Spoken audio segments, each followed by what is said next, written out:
Hello friends, welcome to Matt kitchen. Matt কিচেনে আপনাদের সবাইকে স্বাগত। পুরনো বন্ধুদের পাশে থাকার জন্য ধন্যবাদ এবং নতুন বন্ধুদের স্বাগত জানিয়ে শুরু করছি আজকের রেসিপি।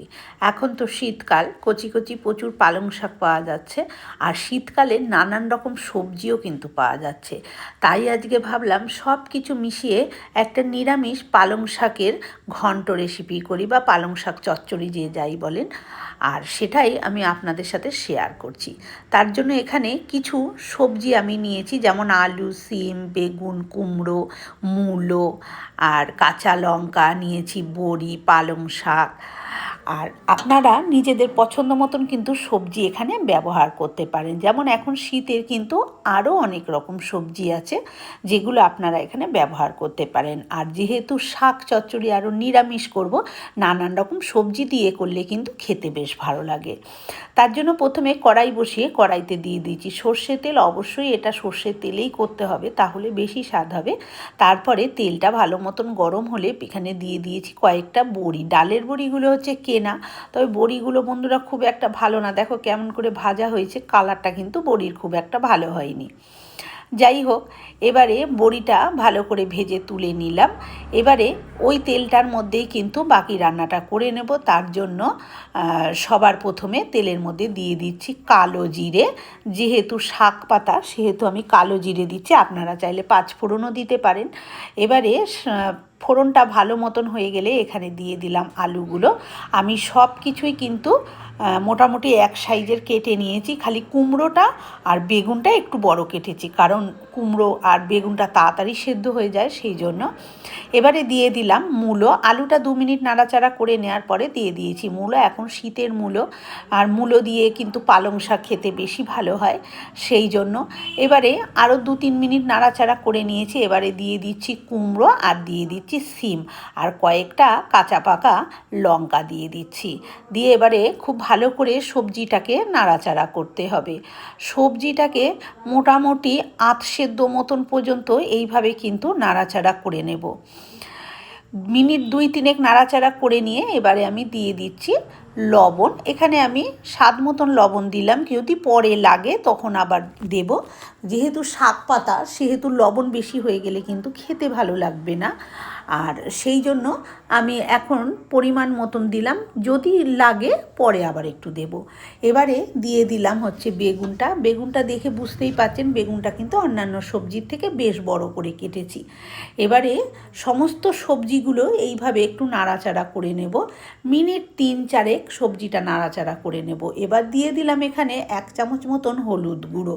আর শাক চচ্চড়িতে বেশি হলুদ হয়ে গেলে কিন্তু ভালো লাগে না, আর এখনের হলুদগুলোও না আমাদের কীরকম এসেছে, খুব একটা ভালো নয়, কেমন যেন রং হতে চায় না হলুদে। যাই হোক, আমি এখানে 1 চামচ মতন হলুদ গুঁড়ো দিয়ে দিয়েছি। এবার হলুদের সাথে সমস্ত সবজিগুলোকে একটু ভাজা ভাজা করে নেব, মানে এতক্ষণই ভাজা ভাজা করে নেব যাতে সবজিগুলো প্রায় অনেকটাই সেদ্ধ হয়ে যায়। তারপরে একটু ঢাকা দিয়ে দিয়েছি। এবার এতে মিনিট 2 আমি এইভাবে গ্যাসের আঁচটা কমিয়ে দিয়ে ঢাকা দিয়ে রেখেছিলাম।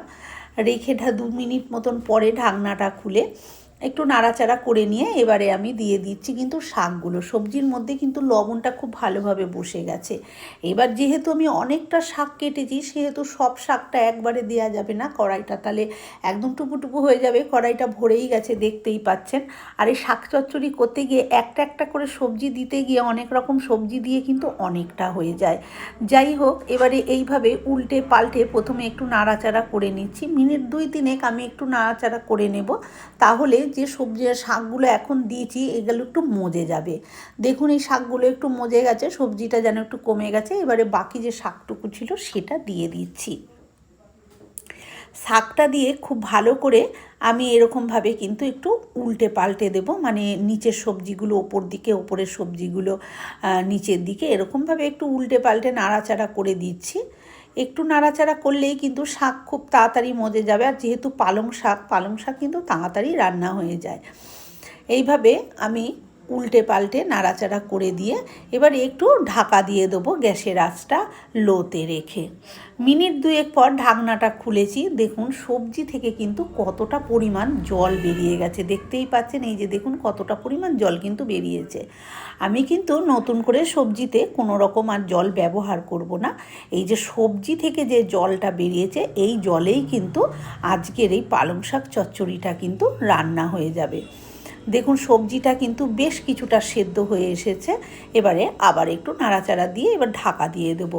এইভাবে গ্যাসের আঁচটা মিডিয়াম টু লোতে রেখে আর এরকম ঢাকনা দিয়েই কিন্তু আমি এটাকে সবজিটাকে পুরো রান্না করে নেবো। তাহলে কিন্তু শাকের আর সবজি থেকে যে জল বেরিয়েছে সেই জলেই কিন্তু সমস্ত সবজি সুসেদ্ধ হয়ে যাবে। আর যদি গ্যাসের ঢাকনা খোলা রেখে গ্যাসটা জোরে দিই তাহলে কিন্তু সবজিগুলো তো সেদ্ধ হবে না আর জলটা কিন্তু টেনে যাবে। আর তাহলে কিন্তু আলাদা করে জল দিতে হলে খেতেও ভালো লাগবে না।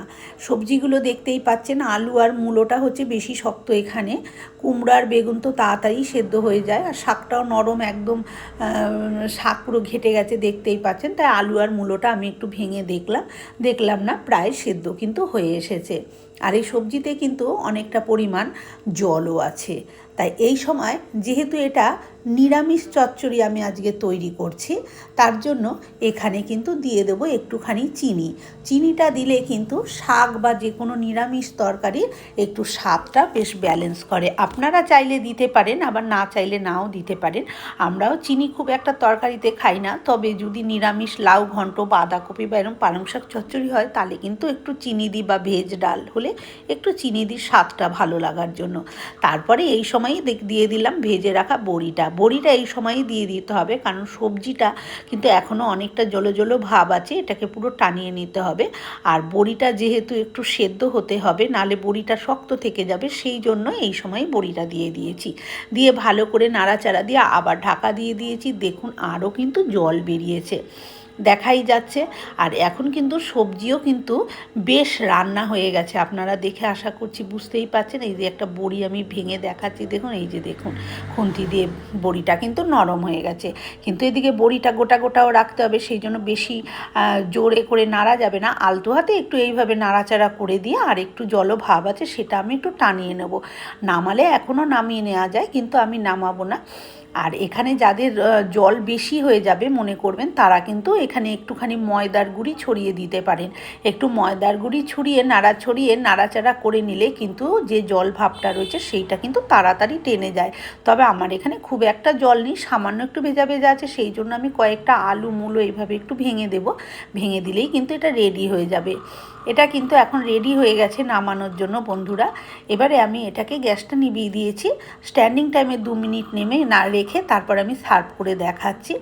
আমার আজকের এই নিরামিষ পালং শাক চচ্চড়ি কেমন লাগলো কমেন্ট করে অবশ্যই জানাবেন। ভালো লাগলে একটা লাইক দেবেন, আর আমার চ্যানেলে নতুন বন্ধু হয়ে থাকলে চ্যানেলটি সাবস্ক্রাইব করে নেওয়ার অনুরোধ রইল। পাশে থাকা বেল আইকনটা অবশ্যই প্রেস করবেন, কারণ আমি যখনই কোনো নিত্য নতুন রেসিপি শেয়ার করব নোটিফিকেশন পৌঁছে যাবে আপনাদের কাছে সবার আগে।